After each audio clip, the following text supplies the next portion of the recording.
¿Existe la filosofía latinoamericana? Un pensamiento periférico es un pensamiento situado.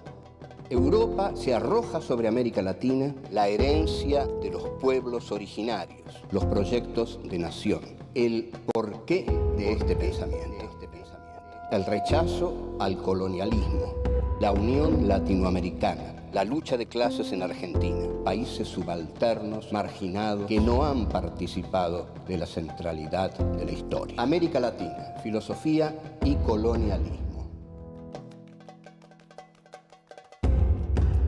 Encuentro 10. El Che Guevara.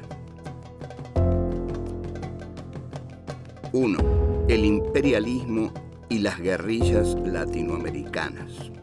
2. La Revolución Cubana. 3. Excepcionalidad o vanguardia.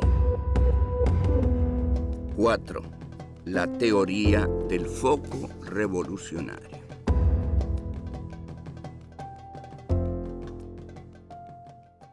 Este es el encuentro número 10 de Filosofía Aquí y Ahora 4. Este encuentro va a ser un tanto explosivo, porque si bien yo tengo una gran admiración y un gran respeto por el personaje que vamos a tratar, tampoco comparto muchas de las ideas que, digamos, están como fosilizadas acerca de este personaje, a quien se lo considera santo y heroico, porque se dice de él que es San Ernesto de la Higuera, porque murió en la escuelita, lo mataron en la escuelita de la Higuera, y el guerrillero heroico. Vamos a hablar entonces de Ernesto Che Guevara. Ernesto Guevara surge a la política, bueno, de un modo excepcional, porque en realidad surge como un joven aventurero que sale a recorrer América Latina. Es un joven aventurero que sale a recorrer América Latina, y América Latina en ese momento está en una lucha ideológica y práctica, que se va a transformar en práctica, todavía no es tan práctica, contra lo que se llama en ese momento el imperialismo yanqui. Esta era la fórmula, ¿no? El imperialismo yanqui. ¿Por qué imperialismo? Porque a partir del texto de Lenin, el imperialismo, etapa superior del capitalismo, el colonialismo como concepto entra en desuso. En realidad, el planteo que hace Lenin, basado en Rudolf Hilferding, el libro de Rudolf Hilferding es El Capital Financiero, se consigue, léanlo, es muy lindo libro. El libro de Lenin, entonces, lo que hace es distinguir dos etapas. Una etapa por la cual el colonialismo es un movimiento político de dominación que entra en el país y se queda en el país. Se instaura en el país. Por ejemplo, en 1830 Francia entra en Argelia y ahí se queda. Bien, entonces, por ejemplo, un hecho fundamental que está ocurriendo en estos momentos es que Estados Unidos ha vuelto al colonialismo, porque la guerra de Irak implica quedarse en los territorios que Estados Unidos ha tomado.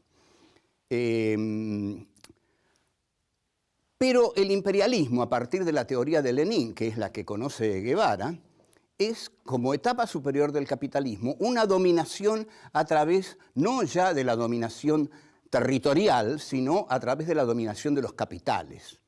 Es un poco la frase que George Canning dice cuando reniega de la invasión, de las invasiones inglesas, y dice, basta, no hay que entrar ahí invadiendo con ejércitos, hay que entrar como mercaderes, como capitales, como capitalistas. Y en efecto, ya el empréstito Baring es el símbolo de eso, ahí nace nuestra deuda externa.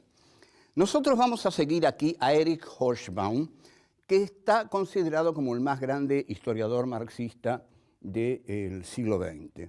Erich Hobsbawm, en su Historia del siglo XX, caracteriza a las guerrillas latinoamericanas de la década del 60, el 70, como que han padecido, que han sufrido las causas de un error espectacular.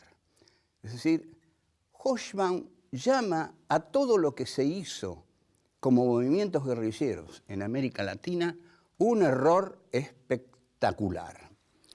Para la izquierda, la crítica es siempre incómoda, porque ante todo en la izquierda hay algo muy emocional y que son los muertos, porque la izquierda tiene mártires y la derecha tiene héroes y estatuas. Y esto es un poco el resultado de las batallas que han ocurrido y que las ha ganado la derecha. Ahora, faltarle el respeto a los mártires, a los hombres que dieron su vida por una causa, es algo que la izquierda siente de inmediato apenas se los critica. Es decir, le cuesta mucho entender que uno critique a alguien que dio la vida por una causa y que a la vez ellos no sientan que uno no le está ofreciendo el debido respeto. Pero no es así de ningún modo. Uno puede respetar a alguien como a Ernesto Guevara. ¿Quién no puede respetar a Ernesto Guevara, que se ha transformado nada menos que en la figura de la rebelión?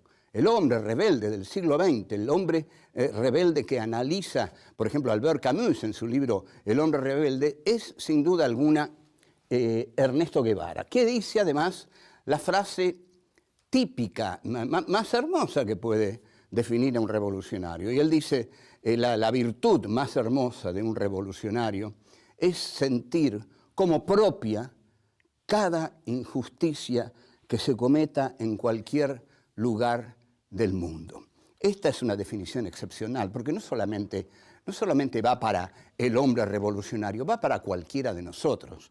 Cualquiera de nosotros, si se asume como una persona sensible, como una persona unida al mundo y asociada a las víctimas, debe sentir cada injusticia que se comete en el mundo como una injusticia que se comete contra sí mismo. Está esa famosa frase, cada uno que muere, en cada hombre que muere, muero yo, porque muere un poco de la humanidad. No preguntes por quién doblan las campanas, doblan por ti. Vuelvo.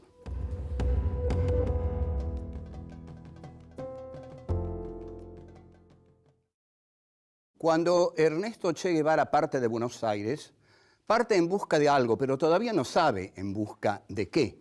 En realidad parte en busca de un sentido para su vida. Todos aquellos que partimos es porque en el lugar en que estamos no estamos cómodos, porque no encontramos el sentido de nuestra vida. O sea, por eso Ernesto parte, sale de la Argentina y tiene la enorme fortuna de encontrar nada menos que a otro joven, como él un poco mayor, que es Fidel Castro. Fidel Castro ya era una figura muy prestigiosa porque había hecho el asalto al Moncada, un asalto muy poderoso, un asalto guerrillero muy poderoso. Esto no era mal visto por Estados Unidos, porque para Estados Unidos Batista era un dictador absolutamente incómodo, del cual en realidad querían librarse. Esto es muy importante, ¿eh? Batista no era un dictador al cual Estados Unidos estuviera decidido a sostener como sostuvo a otros dictadores, a Videla, por ejemplo, sostenido personalmente por Kissinger. Entonces, esta, digamos, incomodidad del sargento Fulgencio Batista para los Estados Unidos es muy importante para el triunfo de la Revolución Cubana y para entender que no tenían en realidad enfrente a un enemigo poderoso. Esto es lo que dice Hobsbawm. Lo que dice Hobsbawm es una tesis que también está en otros libros sobre el Che, por ejemplo en el de Pierre Calfon. El libro de Pierre Calfon dice que en realidad la Revolución Cubana no enfrentó a un enemigo poderoso, y también lo dice Bayer en Rebeldías y Esperanzas. Entonces, ¿cuál fue el error, la ilusión que cometieron las guerrillas? Creer que con unos pocos guerrilleros se podía derrocar a un Estado. Se podía derrocar y derrotar a un ejército, cuando en realidad nadie se dedicó a estudiar adecuadamente que el ejército batistiano era un ejército sin fe, sin unidad, era un ejército corrupto y que Batista no contaba con el apoyo de los Estados Unidos. Esto es fundamental. Los Estados Unidos deseaban que Batista se fuera porque era impresentable. En consecuencia, Fidel, además, no se conforma con esto. Lo que hace Fidel es, en la marcha hacia La Habana, Fidel va aglutinando al campesinado, pero no espera que el campesinado venga hacia el foco revolucionario como el galvanizador de la guerrilla. Fidel se mete entre los campesinos y ahí realiza una prédica.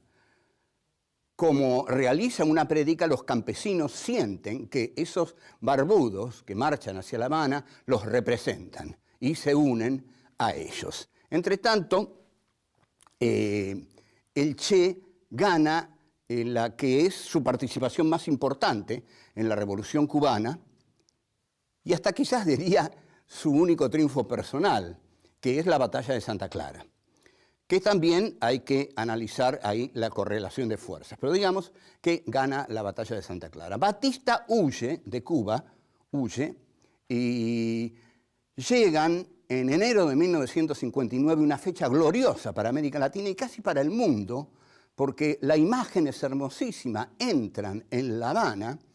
No sé si ustedes han visto las fotos o han visto filmaciones de ese momento que es inaugural, pareciera, para la felicidad de América Latina. Entran en La Habana Camilo Cienfuegos, Osvaldo Dorticós, Ernesto Che Guevara, Fidel Castro Ruz. Entran tomados así y el momento es, bueno, estos tipos jóvenes, estos barbudos, han liberado a su país y comienza una etapa de aurora, una etapa germinal para América Latina. En realidad, estos jóvenes guerrilleros, militantes, representaban la idea de Albert Camus, el hombre rebelde. Eran los típicos rebeldes que se sublevaban contra un régimen injusto.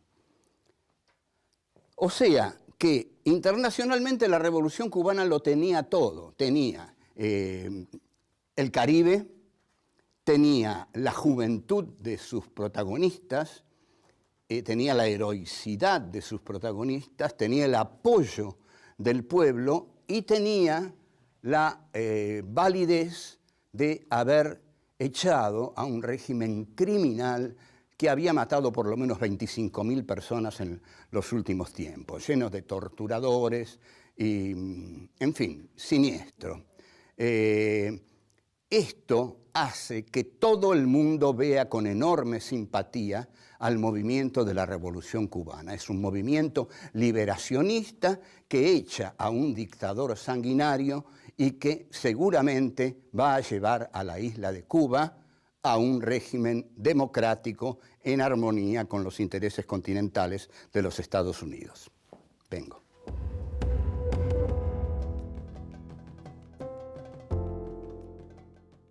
Bueno, vamos a entrar directamente en el pensamiento de Ernesto Guevara. El pensamiento de Ernesto Guevara es un pensamiento y, en efecto, en estos momentos o desde hace unos años, creo que Fernández Retamar está trabajando en un texto sobre Ernesto Che Guevara como escritor. Posiblemente ya lo haya terminado. La idea fundamental de Guevara está en un pequeño folleto que dice: la Revolución Cubana, excepcionalidad histórica o vanguardia en la revolución de América Latina. Entre estas dos, digamos, posiciones es que Guevara estructura su pensamiento. ¿Cuál va a ser la resolución de Guevara? Que la Revolución Cubana no es una excepcionalidad y llama a los que sostienen esta tesis los excepcionalistas, con un desdén tremendo. Entonces, lo que dice que lo único que tiene de excepcional la Revolución Cubana es la extraordinaria figura de Fidel Castro. Pero aparte de eso, la Revolución Cubana es el modelo y la vanguardia para la revolución en América Latina. Es decir, hay una exportabilidad de la revolución cubana que plantea Ernesto Guevara en este texto. Esta exportabilidad es muy discutible e incluso Osvaldo Bayer, en un texto de Rebeldías y Esperanzas, le dice a Guevara que tenga cuidado porque en la Argentina las fuerzas de represión son enormemente más poderosas que en la Cuba de Batista. Y Ernesto Guevara le responde, son todos mercenarios. Bien,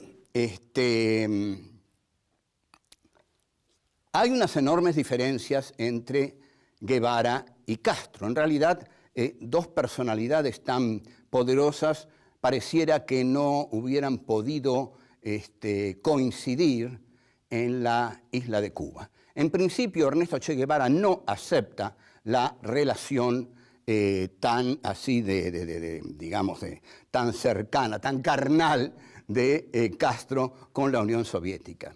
Hay una frase que se dice en Cuba que durante muchísimo tiempo se llamó el cheque a lo que venía mensualmente de la Unión Soviética hacia Cuba.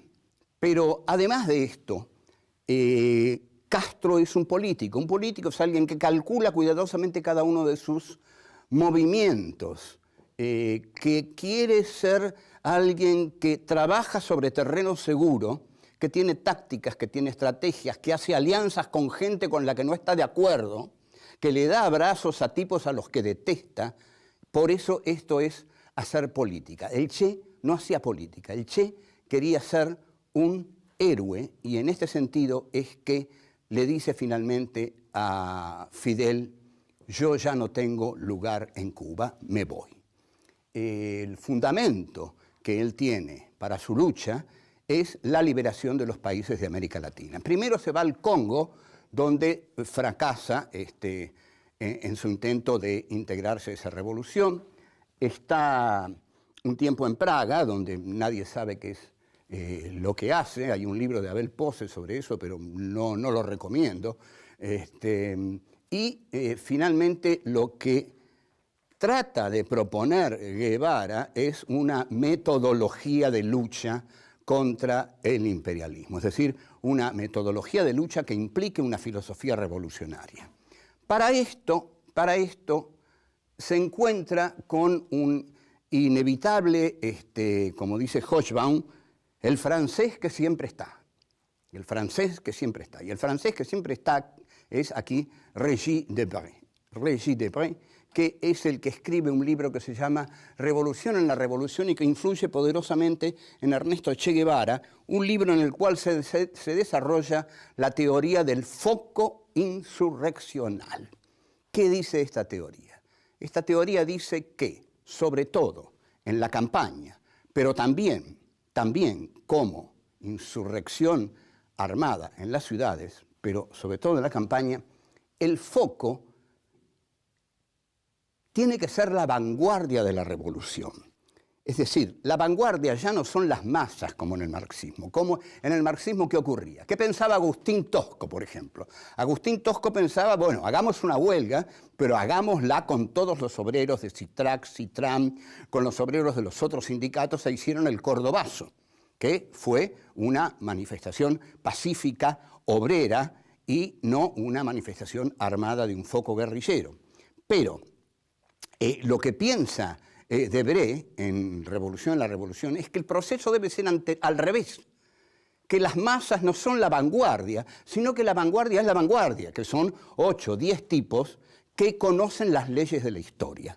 Esto a mí siempre me llamó la atención, porque en principio, bueno, esto se creía un poco en los 60, pero confieso que a esta altura de los tiempos, y estos tiempos no los ha vivido el Che, a esta altura de los tiempos no sé cuáles son las leyes de la historia. Y hasta, digamos, preferiría no saberlo porque de conocerlas me voy del planeta, digamos, porque pareciera que las leyes de la historia son bastante siniestras.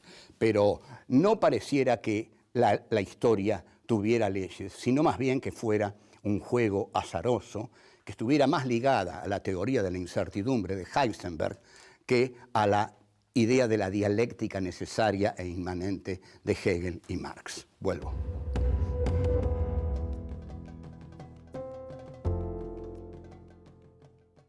En ese momento en América Latina había una gran asimetría con el pensamiento europeo, lo cual demuestra también la enorme creatividad que había en América Latina, porque América Latina es un continente que siempre está detrás del pensamiento europeo. Sin embargo, en 1966 aparece el libro de Michel Foucault, Las palabras y las cosas, y Michel Foucault postula la tesis de el hombre ha muerto, que es muy complicada y yo la di en los cursos de filosofía. En cambio, en América Latina, el hombre no ha muerto, el hombre tiene que hacer la revolución y buscar al hombre nuevo, construir al hombre nuevo. Así que mal podía entrar Michel Foucault aquí en la Argentina en ese momento. Michel Foucault entró a fines del 75 con su libro Vigilar y Castigar, que es un libro sobre las prisiones. Y ahí sí, ya se veía que el panorama era siniestro y que el tema de las prisiones era revelante. Ahora, el tema del libro de Regis Debray, Revolución en la Revolución, es un libro que postula la teoría del foco revolucionario, que es una grave alteración de la teoría marxista. Para el marxismo, el ejemplo revolucionario es el de la Comuna de París. La Comuna de París no es ningún foco. Son todos los obreros de París que se unifican en una comuna para luchar contra la burguesía que encabeza en ese momento Thiers, e incluso para luchar también contra Prusia. Pero no siguen a Marx. Debray tiene bueno, yo qué sé, tiene un poco el delirio de modificar a Marx por la realidad latinoamericana. Así que, bueno, quizás no sea tan delirante, él haya creído que desde América Latina se podía crear una realidad distinta, y así, con la teoría del foco, decenas de miles de jóvenes en América Latina se lanzan a la acción guerrillera. La teoría del foco no tiene su punto central en las masas, sino que tiene su punto central en la vanguardia, tal como lo dijimos. La vanguardia tiene, hay que decirlo, la soberbia de conocer las leyes de la historia y de estar por encima de las masas y de poder guiarlas. Sin embargo, Castro, la Revolución Cubana, se había hecho con las masas.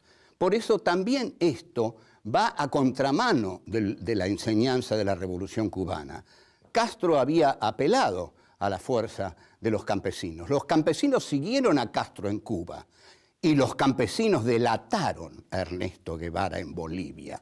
No sé si esto dice algo de las dos situaciones que se vivieron. Entonces, el error de las guerrillas latinoamericanas, según Hobsbawm, es creer que primero, que la Revolución Cubana derrotó a un enemigo sumamente poderoso, lo cual no fue así. Los otros gobiernos de América Latina eran mucho más poderosos que el gobierno de Batista, por lo cual la Revolución Cubana no era exportable, porque era, y que nos perdone el Che, era una excepcionalidad. En este sentido fundamental, Estados Unidos no iba a permitir otro Castro en América Latina, sino porque le pasó a Allende lo que le pasó. Alexander Haig, Kissinger, Nixon, cuando asume a Allende, deciden desde el primer día derrocarlo porque no quieren otro Fidel Castro en América Latina. Así que vemos entonces la excepcionalidad de la Revolución Cubana, que contó con las masas, que tuvo la indiferencia de Estados Unidos, que los dejó hacer, y que venció a un régimen despótico, débil y sin convicciones en sus Fuerzas Armadas. En suma, vamos a concluir aquí cuál es, digamos, la tragedia de Ernesto Guevara y la grandeza de Ernesto Guevara. La grandeza de Ernesto Guevara, y esto es lo que lo mantiene a él como el hombre rebelde, es que, aunque él tiene una tesis equivocada, sin embargo es una tesis en la que él cree. Y esa tesis en la que él cree, él se juega la vida por esa tesis. Es decir, él va a hacer el foco guerrillero, no manda a nadie a hacer el foco guerrillero. No es como otros jefes revolucionarios conocidos por nosotros, que desde México ordenaban contraofensivas y los pobres chicos eran masacrados mientras el líder estaba en México vestido de militar, a lo Galtieri, así, vestido de militar y ordenando contraofensivas. No, el Che es muy distinto, de aquí que este otro líder revolucionario que estoy nombrando no va a tener nunca la grandeza de Guevara. La grandeza de Guevara está en que es un asmático que va a una selva húmeda, que lo va a matar solamente por eso. Pero además es un hombre de profundas convicciones que va a dar su vida por esas convicciones. El martirologio no tiene por qué ser exaltado, porque si solo vamos a tener mártires, nunca vamos a ganar. No sé si ustedes conocen el comienzo, y con esto me voy a despedir, de la película de Coppola sobre Patton, cuando Patton dice: nadie gana una guerra muriendo por la patria, más bien la gana logrando que el otro hijo de perra muera por la suya. Entonces, Ernesto Guevara, aunque se equivoca, encabeza el movimiento de su equivocación. Y esto lo lleva a una muerte de una cristicidad, por decirlo así, un martirologio crístico que hace de él la poderosa figura que sigue siendo, que es la figura de un rebelde fiel a todas sus convicciones y que no va a renunciar a ninguna y no va a negociar ninguna. Este fue Ernesto Guevara. Gracias. Chao.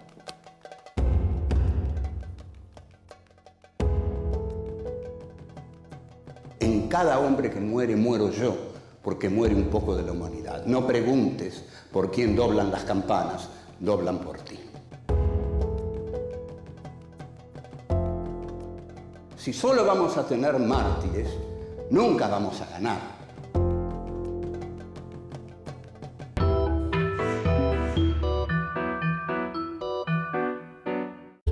Excepcionalidad o vanguardia. 4. La teoría del foco revolucionario.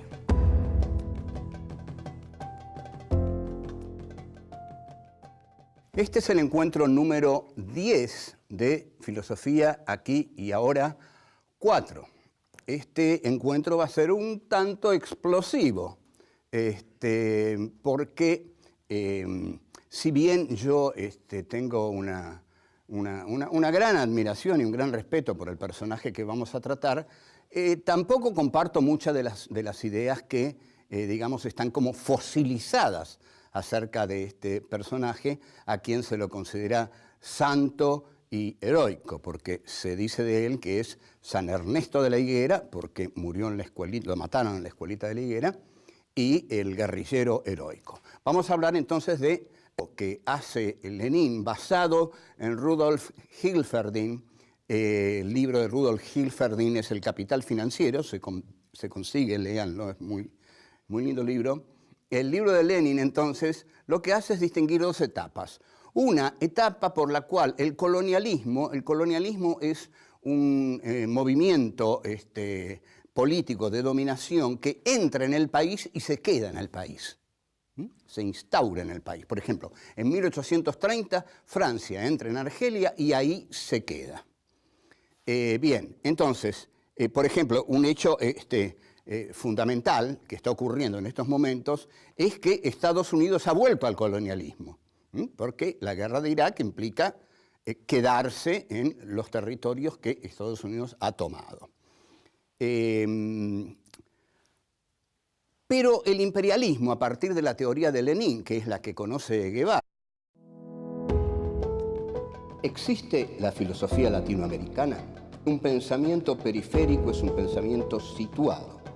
Europa se arroja sobre América Latina la herencia de los pueblos originarios, los proyectos de nación, el porqué de este pensamiento, el rechazo al colonialismo, la unión latinoamericana, la lucha de clases en Argentina, países subalternos, marginados, que no han participado de la centralidad de la historia. América Latina, filosofía y colonialismo.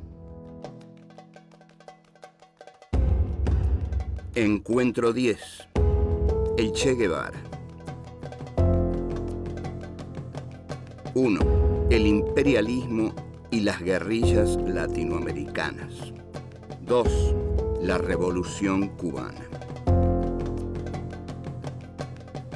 3. Ernesto Che Guevara. Ernesto Guevara surge a la política, de un modo excepcional, porque en realidad surge como un joven aventurero que sale a recorrer América Latina. Es un joven aventurero que sale a recorrer América Latina, y América Latina en ese momento está en una lucha ideológica y práctica, que se va a transformar en práctica, todavía no es tan práctica, contra lo que se llama en ese momento el imperialismo yanqui. Esta era la fórmula, ¿no? El imperialismo yanqui.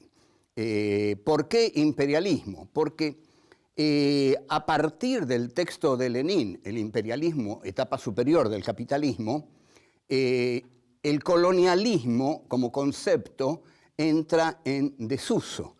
En realidad, el planteo es, como etapa superior del capitalismo, una dominación a través, no ya de la dominación territorial, sino a través de la dominación de los capitales. Es un poco la frase que George Canning dice cuando reniega de la invasión, de las invasiones inglesas, y dice: basta, no hay que entrar ahí invadiendo con ejércitos, hay que entrar como mercaderes, como capitales, como capitalistas. Y en efecto, el empréstito Baring es el símbolo de eso, ahí nace nuestra deuda externa. Nosotros vamos a seguir aquí a Erich Hobsbawm, que está considerado como el más grande historiador marxista del siglo XX. Erich Hobsbawm, en su Historia del siglo XX, caracteriza a las guerrillas latinoamericanas de la década del 60, el 70, como que han